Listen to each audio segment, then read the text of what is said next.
Is your Spectrum router not appearing in the My Spectrum app?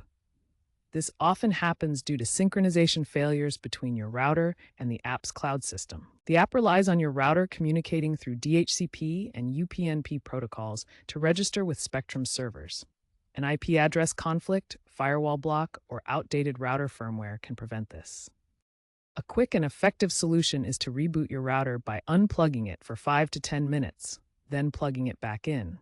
This resets the router's cache and forces a resync with Spectrum's network.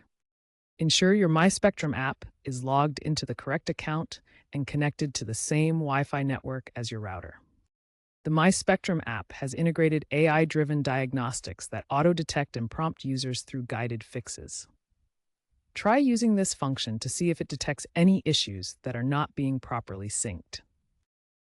If a simple reboot doesn't work, use the My Spectrum app's Device Manager tab to force sync or reboot device. Check your router's firmware version within the app and update to the latest version to avoid bugs. For legacy routers pre-2023 models, manual syncs may be required.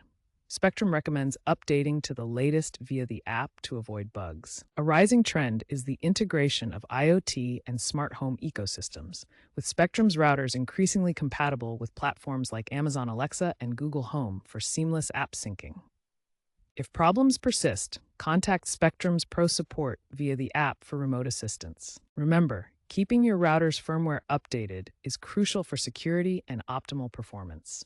By 2030, experts predict 70% of router issues will be resolved app-side without user intervention, driven by edge computing in routers.